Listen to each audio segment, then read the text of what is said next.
All right, I think we're doing it. It's Facebook Live connected with Zoom, which is not always my forte. So I'm just excited. We have this hooked up. I'm here. And thank you to anyone joining me live. I am Lisa Kathman. I'm one of the co-founders of SLP Toolkit. And we actually had our 5th anniversary last month. And so just chatting with each other, and when I always say we, as if you know who I'm talking about, but the we in my life is Sarah Bevier, the other SLP who created SLP Toolkit. And we have just talked about how far it's come in those 5 years, and that we've had a lot of SLPs that have been with us from the beginning and are still on this journey with us. But we recognize too that there are people who may have checked it out in the early years. And we used to get a lot of feedback that I wish it did this and I wish it did this. And so we take all of that feedback and we have implemented a lot of that feedback. I would say we still always will have a never-ending list of things that we want to create. But in general, we have grown a lot. So that's kind of the purpose of what I wanted to show you today, is just some of those changes from where we started, why we even came up with Toolkit to begin with, and then what it can do for you today. So I'm going to start sharing my screen. And hopefully you can see this, but even Sarah will be mortified that I'm about to do this, but look at how our logo has changed. This is what we originally came up with. Actually, there is another version that I couldn't find before we streamed. It was a literal toolbox, because you know, toolkit, toolbox, it should have tools coming out of it. It was gray and white and black. And so that evolved, thankfully, with some input from some people we were working with into this. This is our original speech tree. And if you ever come visit us at conventions, we still have some of these stickers of this tree that that was actually based on a tree that Sarah had in her speech room. So we went from that to our current logo is this now. But a lot more has changed other than just our logo. And really, if you look at the whole design, if you logged in 5 years ago, it wasn't as streamlined and it didn't have as many features. Really where we started was we wanted to make sure that there were the assessments built in. And so we always had our assessments built in for preschool through high school. We had progress monitoring tools built in. We had some goals and we had some accommodations. The things that have been added in that time are daily data and the plan feature. And then our caseload has gotten more robust and our reporting feature. So let's start with just kind of looking at the caseload screen. If you are using SLP Toolkit and you import your caseload, it is easy to do that. So some people prefer to just get all of their students in by doing a caseload import. So you can take a CSV file and get it in here, and you don't have to fill in all of this information. Some of this will come from the spreadsheet that you import. So I even think of when I used to keep my spreadsheet on an Excel spreadsheet, then I would put a lot of this information. But as you import it, it will ask you to connect some of the information, and it's not Excel that you will want to import. So you will just want to save it as a CSV document and you can import all of your students. But what's cool about having your caseload at a glance is sometimes I know my director would ask how many students are in your caseload. So instead of having to count anything, I can always just quickly look and see how many students I have. Another great feature is that if I wanted to even sort as I'm looking for things like what are my upcoming IEP due dates. So I can sort by any of the information at the top. I have lots of fields here. These can be customized. So in the past, you were locked into whatever we had there. Now you can add your own columns and modify what you see up here. But just great to kind of be able to take your caseload information and manipulate it to see information you need at a glance. So if you have not created an account, if you're maybe on the free trial or are going to check it out and are new to Toolkit, the daily data tab is actually the very first thing that you will land on. And so this is designed for taking data during your sessions while working with students. And it really is designed to take that in real time. And by that, I mean, we did not want to create a feature that was redundant where you maybe were taking paper data and then had to put it into our software, because then oftentimes what happens is you don't even have to just keep it in our software. It has to go somewhere else into something like a Medicaid billing software system. So we were very thoughtful. This was a feature that was highly requested since we first launched.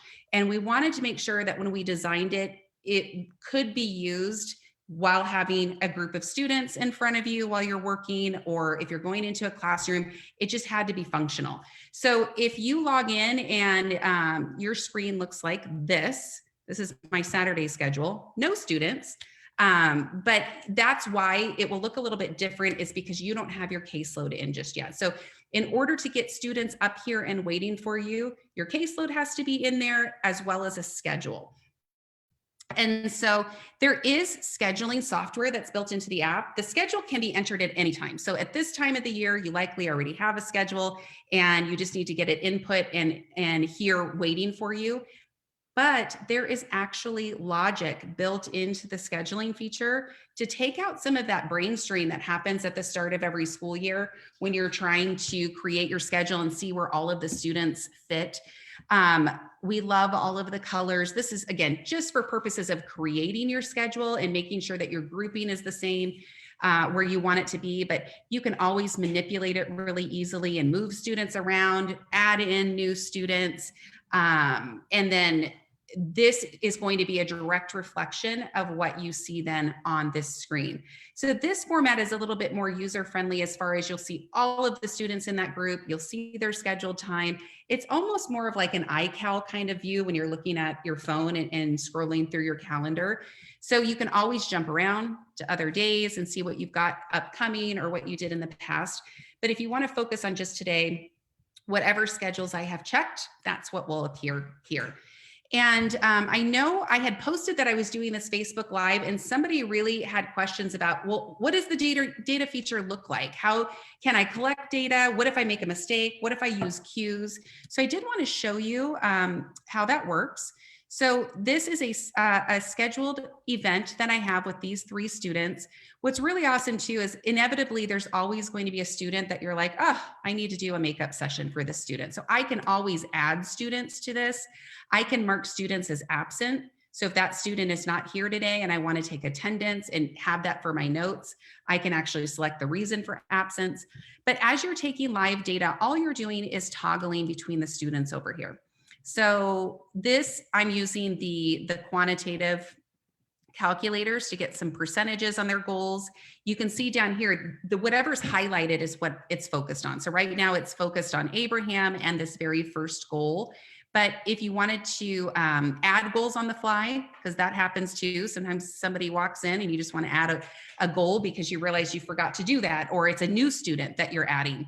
You can always add students' goals in the moment as well, which makes it really awesome to then go ahead and switch to that goal and start taking data. So the quantitative piece is super cool because you don't have to be counting up those pluses and minuses. The calculators will do it for you. And you do have some flexibility on calculator type. So whether you're doing accuracy, which is your percentage, or you want to track opportunities tracked or frequency, there's a tally calculator here. So whatever makes best sense for your goals, you have some options there. And then somebody had specifically asked about, what if I make a mistake? How do I undo something that I scored? So if I was on Tiffany and I did a plus and I didn't mean to do that, all I would need to do is do the undo button and take that plus away. Oops, and I undid a negative. Hang on, let me do this. So if I had added a plus and I did not want that plus to be there, I would just take it back away and then click the undo button, and then I could continue on with my calculations. So that's one option. And then there was also a question about, what if I'm using queuing and I want to track that? So you have a couple of different options for that. If you don't want to formally track the queues as far as getting a percentage, you can use any of the notes areas down here in order to write that information. So if I knew that for DJ Khaled, if he was we used modeling and visual cues successfully. And then if I wanted to note even something that was not successful, maybe repetition was not successful, I could just write those down there if that's what I wanted to know. But there's also a way to take elicited accuracy. And so that's what we call it when you want to track how well a student does when they are given cueing. So let me refresh this calculator and take it back to 0. If I ever click that, it just completely wipes out the calculator. But the way this works for our elicited accuracy calculator is there has to be logic for the calculator to understand this cueing. So basically the logic that's added in is that a student will give their response and you have two choices. You can mark it as correct. So if the student answered correctly, you do the plus sign. You present another opportunity and the student does not get it correct. So you're going to do the little minus sign, and then you're going to provide the student with one additional cue beyond what's written in the goal. So this one doesn't have any cues written in the goals. This would just be, maybe I provide a visual cue. If the student gets it correct with that visual cue, I'm going to add what I did that was successful. So then I'm going on to that next opportunity. Let's say the student gets it correct. And then I'll go on to another opportunity where the student gets it incorrect. So I present that visual cue again, and the student does not, cannot repair the error. So I'm not going to add anything here. It will just stay there. So at the end of your session, what that's going to end up calculating for you is the percentage of accuracy where how many times you did your plus sign. And this 75% is the percentage of time they got it correct, whether it was independent or with that cue presented. And so I almost look at it, if you're thinking of your paper data sheets and you have a plus and you have a minus and maybe like a plus with a circle around it, that's what this is calculating. It's as if you added up all of your pluses and your pluses with the circles around them, and you did not include the minuses. So just to point out really quickly too, because I know this can be tricky because we're having to give, again, the calculator logic to understand how to track this. So if you want to check out what that looks like, if you go to this question mark and you put in elicited accuracy, there is a tutorial that kind of goes into that in more depth. And I think it is under data collection. So if you type in data collection, you'll be able to, oops, and that is not how you spell data collection. But you'll be able to find some of these different tutorials that are in here. And then also while you're in here, if you can't find the exact tutorial or information that you're looking for, you can explore the knowledge base and just look at all of the topics. You can search by keyword or send us a message. We have people that are available to answer your questions. This is a way that you can put in your name and your email address and just send that while you're working in the app, and someone will get back to you shortly. So this is the digital data collection. We looked at the goal accuracy. We looked at some of the notes. I didn't really go over here though. So these notes down here are specific to the student. Any notes that you write over here will apply to everyone in the group. So I would write something maybe like the activity, if we read a certain book, if a fire drill went off, if I wanted to make a note for planning for next time. So next time, start on page 79 of the textbook that we're working in. Whatever it is, this is a note that will apply to every student in the group. The other thing that this is a new feature that was just added this school year is this amazing plan feature. And so you are able to create lesson plans in SLP Toolkit as well as attach them to a data session. And so there are a couple of templates. When you go to add a new plan, you can create one from scratch. You can choose from one of our templates, or you can upload a plan, which means if somebody is also a colleague of yours has a plan that they want to share with you and they're using SLP Toolkit, you can create and share lesson plans within Toolkit, which is super awesome because that just means less work for us. If we have friends that are making it sort of a group effort and really create some cool lessons.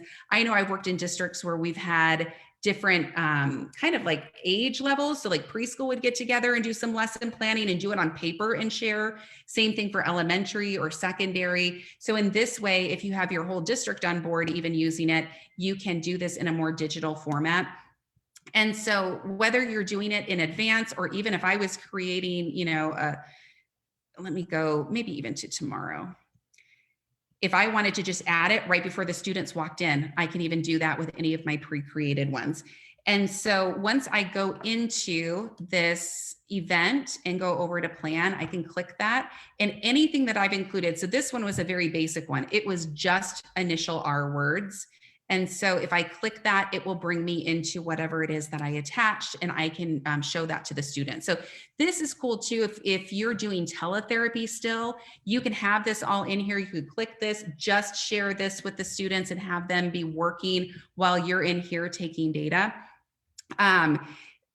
We do have an entire course on how to use SLP Toolkit with teletherapy. So I won't go into a lot of depth right now during our Facebook Live, but I do want to share with you, our sister company is bethebrightest.com. And so if you joined us for SLP Summit, you might already be familiar with this site, but bethebrightest.com is the URL. And if you go over here to courses, there are some paid courses on supervision, but then I'm going to scroll down. Here's what I was telling you about the Streamlining Teletherapy with SLP Toolkit. Amanda Blackwell, who is an instructor extraordinaire, created this course for us, and it's a 1-hour course where she goes through all the ins and outs of how to do teletherapy and use Toolkit at the same time. It's a 1-hour course. There are a couple of other product courses. This one is all about that lesson planning feature that I just showed you. So it will talk about why to lesson plan and how to do that in Toolkit. This is also a 1-hour course. And then there's a 1.5-hour course that goes over the other features. So in depth, how to get started and why these features can help streamline your workload and make you feel more confident and save some time through your workday. So this is an 1.5-hour course. And what's awesome is, I think I've said this 9 times now. I think I may have said this. So sorry if I'm repeating myself, but these are free courses, and they're offered for ASHA CEU. So if you're trying to get some hours in for your recertification, definitely check these out on bethebrightest.com. Okay, so I'm going to go back over here. We've seen a lot of people, pop up in some of the Facebook groups that are speech therapy related, talking about this idea of digital data.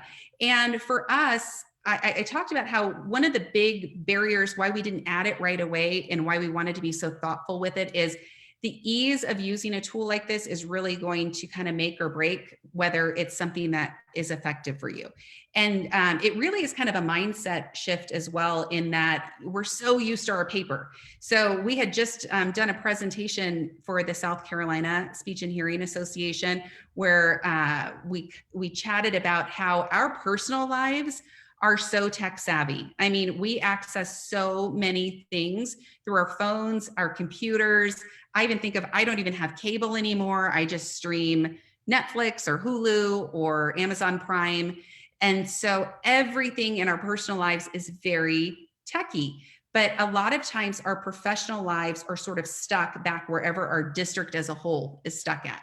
And I get it, like there's funding issues that impact, our accessibility or access to tech products. So even having your own laptop or iPad, or, I think of the dinosaur desktop I had in my room that just, was slow and glitchy. And even a lot of the software that we have to use within our professional lives, it's software that was created a while back and was created for the district as a whole. So it was not created for our role specifically of working with students.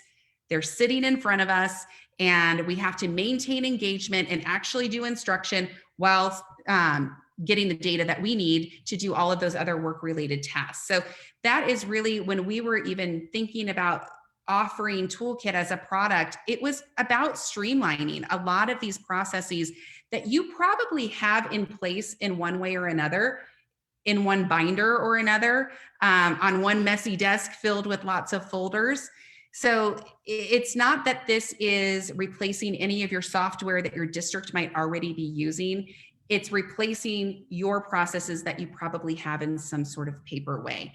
And so for this, the daily data, what's so cool is if you have to do Medicaid billing, that is like one of the biggest pain points ever for the majority of people. I know in the school district that Sarah and I worked in before we, went full time with SLP Toolkit, we had just made that transition over into moving from paper logs to doing the software where we had to record all of our notes in this specific Medicaid software. And our administrators didn't really fully understand why that was a pain point. They were like, you just put it in this other system. It's not a big deal. And the big deal was that when we pulled our SLPs, it was a redundant task because you've already written it down on paper and you're having to then transcribe that into this other system daily for every student on your caseload. So the big deal came in because our caseloads are so big. So we're doing this for multiple students throughout the day. It's typing. So everybody kind of has a different pace of how well they are at getting that information from paper into a digital system. And on average, it took our SLPs anywhere from about 30 minutes was the low end of the range. And some people, it took like up to 2 hours to do this. And so that, you know, in itself, the time that is spent on this, we are so limited already with the time that we have to do all of the things that we need to do as school-based SLPs. We have to provide services to our students. We have to attend meetings. We have to write reports. We have to test students and then write up their evaluation reports. We have to write the IEPs, do our progress reports, do duties. You know, it's like there's so many things that we have to do throughout our day. So that 30 minutes, even if you were on that low end, it's just, you know, that hurts. That's painful to give up any time. And so what's super cool if you can make that shift to digital data is we have this magical little button. And let me see, I know I took some notes on today. So I'm going to switch back to the calendar for today. And so let's just do Abraham here. I think we had notes for him. So once I click that, you can see that it turned green. I think I unclicked it. It turned green. So what that means is it extracted whatever notes I took. So whether that be the individual student notes, the group notes, the quantitative notes that were taken by the calculator, it pulls all of that, it puts it on my device's clipboard. So then all I have to do is if I have Toolkit open in one tab and I have my Medicaid billing software open in the next tab, I paste it. And I put it in there, and usually our Medicaid billing software has an open text box. And so it will pull in all of this information, which if you don't need all of this information, you can unselect some of the things that get extracted.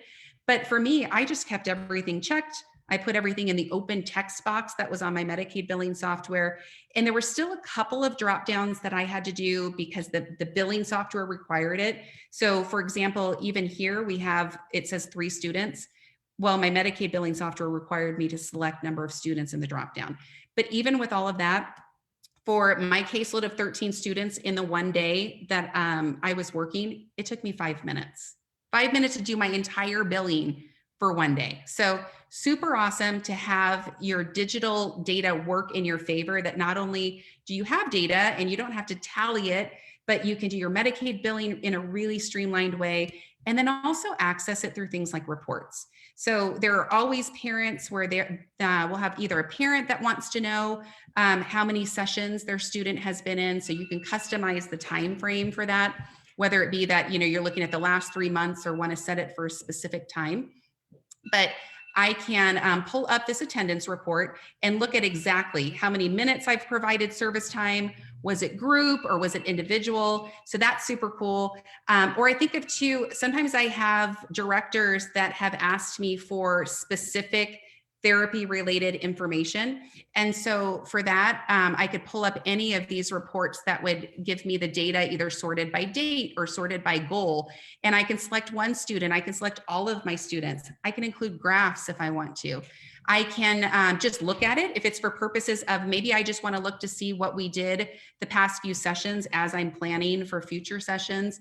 But also I can click the little print icon and it downloads it as a PDF that I can then share by email or however I need to get that to whoever's asking for it. So it's the access to your data, the usability of the data is just game changing once you kind of make that switch. And then you don't have all this paper too. Like to me, that was the thing. I hated paper so much. I had so many binders everywhere. And then I'd have like these old binders with dust on them, or I'd have these binders that I used this one, but then it never has the papers that I need. And, or then I would, write my data on the back of a piece of paper, and then I'd forget that I did that. So I'd accidentally throw it away. So paper can just be so messy and hard to access and hard to use. So once you get into kind of this digital format, it just makes it so awesome.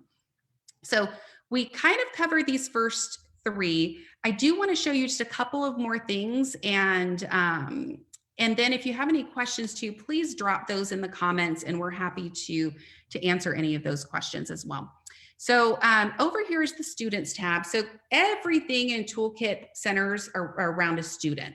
And so with this has definitely been built out since we launched in 2016. It used to just be that you'd see kind of things in a linear format, but now you're able to see everything, that essential information for a student all right here on the dashboard. So it is focused right now to Abraham. I could search for a new student if I wanted to look up another student. And so there are different tabs that center around what kind of data is kept here. So this very first one is an assessment tab. And the top section here, we call these present level assessments because they're really designed for you to get a comprehensive strengths and needs profile for your students as you're developing an annual IEP. So whether it be a new student to you that you are even in the evaluation process, these don't replace any kind of standardized tests. They are not standardized or norm referenced. They're more like screening tools that you can use as informal assessment. But I just think of, sometimes when we do that initial evaluation, we don't have a lot of skill-based information that is relevant to how they're using their language or communication skills in the classroom. So if you go into this assessment bank, there are probably about 20, 25 assessments that we've created. You can create your own as well. So that's great if you want to either take one that we have already created and maybe edit it. Maybe you want to change some of the stimulus items or not have as many subtests. You can do that, or you can create it from scratch. But every communication area is covered here, and then not just the kind of the overall communication areas that we treat, but also some cool features like this classroom observation. I loved this, especially when I was in my district. I was the lead SLP for a few years, and my director would call me to go do classroom observations of students I had never met. So they weren't familiar to me. I would often go to schools that weren't necessarily even in our district, but they were zoned in our responsibility because of the nature of the schooling. Maybe it was like a private placement that the district is paying for. So to have something like this, where not only could it really focus me when I was in that environment and wanting to really look at these things like, what is the learning environment like? And then focusing on the student, on their attention and their focus, and then looking specifically at some of those comprehension and expression things that we would want to pick up versus, before I would go in with my clipboard and, just write kind of generic information that didn't really give me a lot of meat to be able to use in any kind of like great programming way. So on all of the assessments, if it is not an area of concern, you would do this thumbs up. And if it was an area of concern, you would do a flag. Or on the flip side, what you would do is some of these, like think of something like phonemic awareness, there might be correct or incorrect. So correct would be the thumbs up, and flag would be an incorrect answer. And what's cool about this is once you give these, you will get a strengths and needs profile that you can just pull out and copy and paste it right into either an email or an IEP document, however you're using this information, but you'll get that sort of snapshot of how they're doing. You also can print the whole thing and share that if that works better, but just a really nice way to get their strengths and needs so you can develop the IEP and know that it's individualized and meaningful and has current information, which is super important, especially if you were following that Andrew case that came up back in 2017 through the Supreme Court, that this is really, districts are being held more accountable than ever to make sure that our treatment plans that we're writing for students are very individualized. But beyond that, I just think of it's the confidence that, you know, when you're in an IEP meeting, that you're not, you know, a lot of times our clinical selves will have a good pulse on, I think this student needs to work on this. And I do see that this could impact them in a positive way on these areas in their classroom. But it's a lot better to merge your sort of clinical impression with data in case anybody ever asks that super scary question, why? Why are you recommending this? And I know I would sit there and be like, I don't know, because it's great. You know, Sarah makes a joke like, shouldn't all kids work on synonyms? You know, isn't that just like, we should just have that in their treatment plans? But no, so this really directs and guides your thinking as to, I'm making data-driven decisions and providing real-time information on strengths and needs. But then you've got that profile and you want to develop their goals. And so that's where these progress monitoring tools are really awesome, where they come in and can really support and streamline a lot of your work, not just at the time of IEP development, but when you have to develop your progress or write your progress reports as well. So I would start with those areas of need and determine where I need to collect more information. And so on any of these, if I go into collect more data, there are hundreds of tests built in here. You also here have the opportunity to create your own, and you can share them too. So if you have, again, your speech colleague that you want to create a batch of them and have a colleague create a batch and share those, then that's super awesome to be able to share and kind of split up the workload there. But these will be comprised, even when you create your own, you'll have an opportunity to either create a criterion reference test, so that's what that CRT stands for, or a rubric. And so the criterion reference test, those are the ones that we've created for the most part have 10 items. And you're really looking at, again, these are not standardized or norm referenced. You're looking at a set of criterion, and you're saying that by the end of the IEP, you want the student to have this percentage on this test. So you use this to get your baseline, you re-administer it at every grading period to see how they're applying any of the strategies that they're learning in your therapy, how are they applying it to this test? So you don't teach the test, you just use it to get your data. Versus a rubric, these are better used if you have more dynamic communication areas, like even fluency. It's hard for me to say, is a student fluent, yes or no, and have criteria to look at that. So the rubrics, you'd be able to add in different layers of that skill, or even something like story retell. Did the student retell the story correctly? Yes, no, how am I interpreting that? What are the different criteria that I need to look at? So a rubric allows you to add in different sets of criteria to make it just a more robust document and really show those nuances in progress. Because even something like story retell, maybe he's doing really well on story grammar elements, but still having some difficulty with overall sequencing. So you can add all of that in and assign it to a student. And let me cancel this out. So if you just want to preview something, then you can do that. The copy feature is great. Again, if you like one of our tests, but you just want to switch up a couple of the stimulus items, or you want to use it as a template to create a brand new test, that's another great way to use the copy button. And then new assigns it as a new test to that student. Once you assign it once, it waits here until you archive it. So that's where it becomes super streamlined in that, you know, I'm working with a student, we've created the IEP. I know that the student got 0% on the baseline, but I want to re-administer that come next grading period. So I don't have to think about like, oh crap, did I even take enough data on that goal? Or I think of too, even when I had the data, I had to go through all of my data points and average things. And it was just super, super time consuming versus all I would need to do is my therapy data, still super important for Medicaid billing, but then also for purposes of just having that to drive your treatment. What's working, what's not working.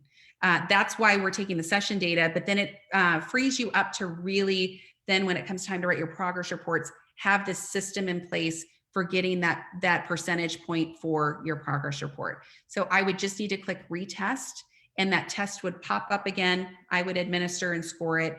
And then I'll have this running sort of list over time where we can see the progress on these goals. So obviously this would be ideal that we just have that upward slope and get to 100%. Some students are a little bit more of a roller coaster, but just really nice to see the data visually represented, and also nice to share it in that way too. So even like as a parent, for me to see 50% or, just these generic, percentages over time, but then to see this and be like, whoa, yeah, that's cool. My kids made a lot of progress. Okay. The last thing I was going to show you today is the goal generator. I know we have a lot of people that are interested in getting help writing goals. And so you can always add your own goal. You can archive old goals that the student's not working on anymore.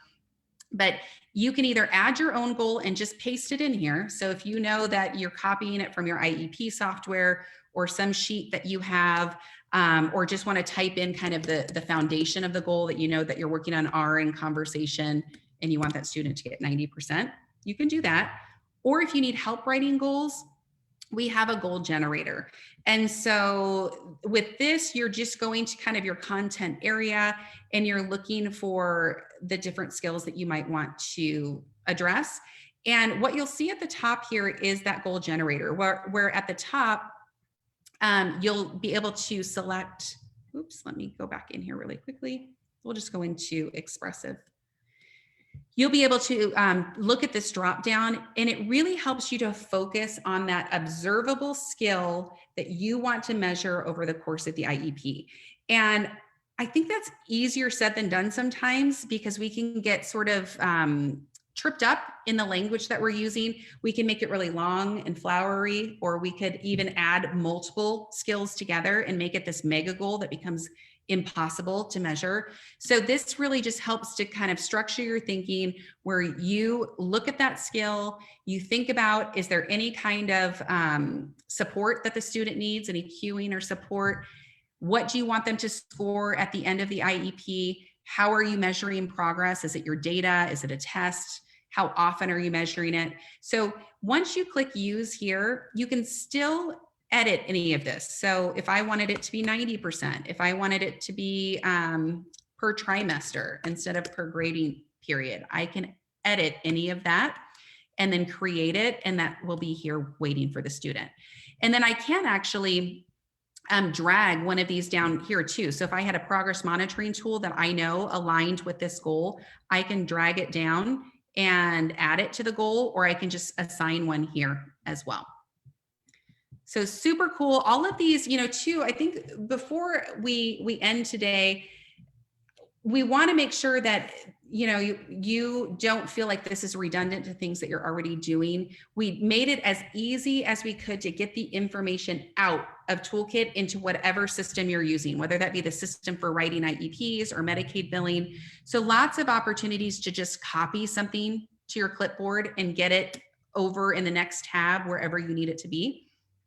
And because I think that is one of the hard things of, the United States, we have how many thousands and thousands of school districts that are using different software types. So there's not one universal system that every school district in the United States uses. So this is not meant to be redundant to those software systems that you're already using.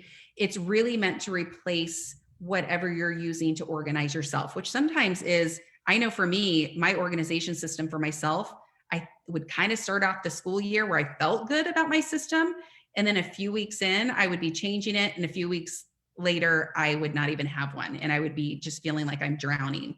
So this is really meant to just kind of organize you and your management of your caseload, to have all of the tools you need to write really awesome treatment plans for your students, for every one of your students, to be able to do progress reports much more streamlined and effective than ever before. So if you're new to the world of criterion reference tests and rubrics, they just, when I started using them, they rocked my world, because I was no longer spending time, stressing about the data points.